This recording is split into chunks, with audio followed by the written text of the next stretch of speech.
It was Christmas Eve, and the family circle of Luke Steffink, Esquire, was aglow with the amiability and random mirth which the occasion demanded.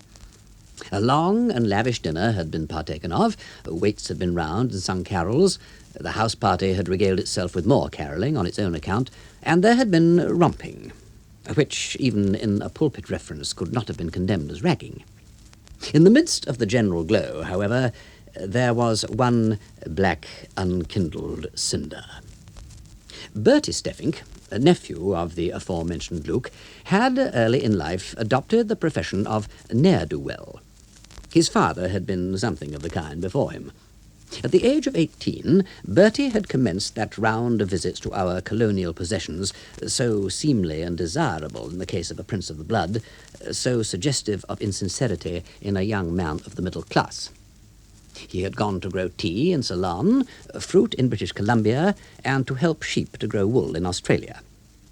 At the age of 20, he had just returned from some similar errand in Canada, from which it may be gathered that the trial he gave to these various experiments was of the summary drumhead nature. Luke Steffink, who fulfilled the troubled role of guardian and deputy parent to Bertie, deplored the persistent manifestation of the homing instinct on his nephew's part, and his solemn thanks earlier in the day for the blessing of reporting a united family had no reference to Bertie's return. Arrangements had been promptly made for packing the youth off to a distant corner of Rhodesia, whence return would be a difficult matter.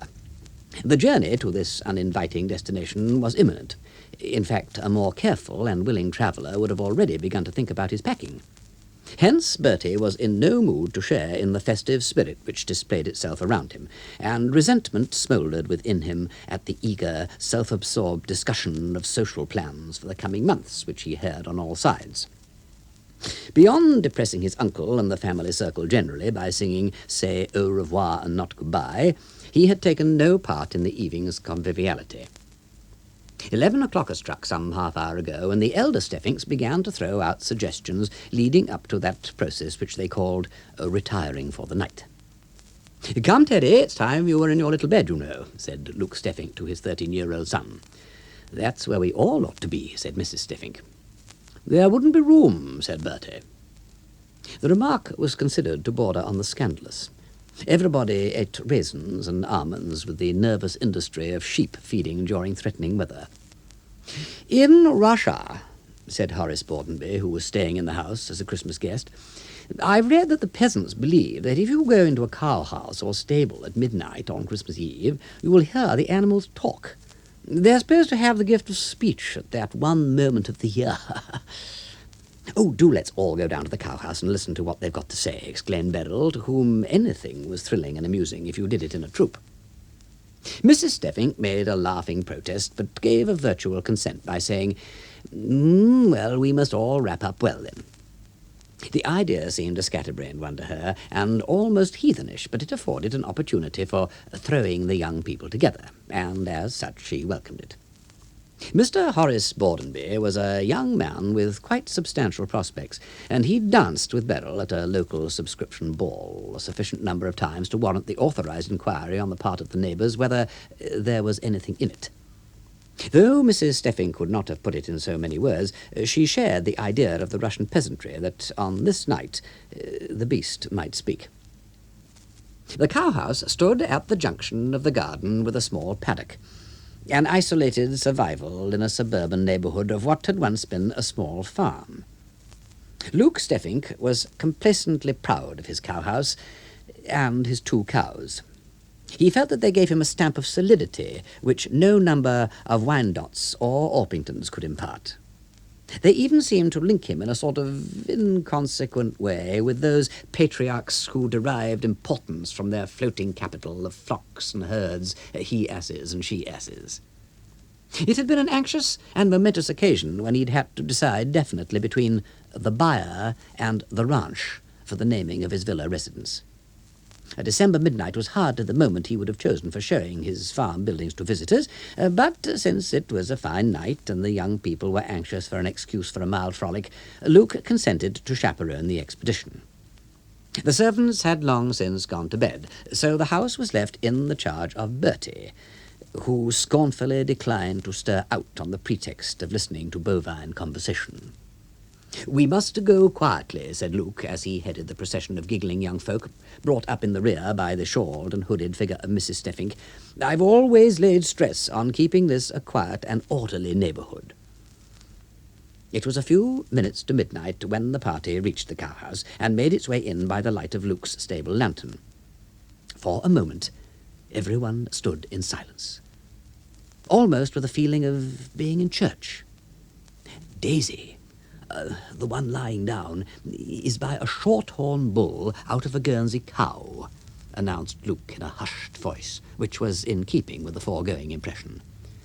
"Is she?" said Bordenby, rather as if he expected her to be by Rembrandt. Myrtle's family history was cut short by a little scream from the women of the party. The cowhouse door had closed noiselessly behind them, and the key had turned gratingly in the lock. Then they heard Bertie's voice, pleasantly wishing them good night, and his footsteps retreating along the garden path. Luke Steffink strode to the window. It was a small, square opening of the old-fashioned sort, with iron bars let into the stonework. "Unlock the door this instant!" he shouted, with as much air of menacing authority as a hen might assume when screaming through the bars of a coop at a marauding hawk. In reply to his summons, the hall door closed with a defiant bang. A neighbouring clock struck the hour of midnight. If the cows had received the gift of human speech at that moment, they would not have been able to make themselves heard. 7 or 8 other voices were engaged in describing Bertie's present conduct and his general character at a high pressure of excitement and indignation. In the course of half an hour or so, everything that it was permissible to say about Bertie had been said some dozens of times, and other topics began to come to the front. The extreme mustiness of the cowhouse, the possibility of its catching fire, and the probability of it being a rotten house for the vagrant rats of the neighbourhood. And still no sign of deliverance came to the unwilling vigil-keepers. Towards 1 o'clock, the sound of rather boisterous and undisciplined carol-singing approached rapidly, and came to a sudden anchorage, apparently just outside the garden gate. A motorload of youthful bloods in a high state of conviviality had made a temporary halt for repairs. The stoppage, however, did not extend to the vocal efforts of the party, and the watchers in the cowshed were treated to a highly unauthorized rendering of Good King Wenceslas, in which the adjective good appeared to be very carelessly applied. The noise had the effect of bringing Bertie out into the garden, but he utterly ignored the pale, angry faces peering out at the cowhouse window and concentrated his attention on the revellers outside the gate. "Wassail, you chaps!" he shouted. "Wassail, old sport!" they shouted back. "We jolly well drink your health, only we've nothing to drink it in." "Come and wassail inside," said Bertie hospitably. "I'm all alone and there's heaps of wet." They were total strangers, but his touch of kindness made them instantly his kin. In another moment, the unauthorized version of Good King Wenceslas, which, like many other scandals, grew worse on repetition, went echoing up the garden path. 2 of the revellers gave an impromptu performance on the way by executing the staircase waltz up the terraces of what Luke Steffink, hitherto, with some justification, called his rock garden. The rock part of it was still there when the waltz had been accorded its 3rd encore.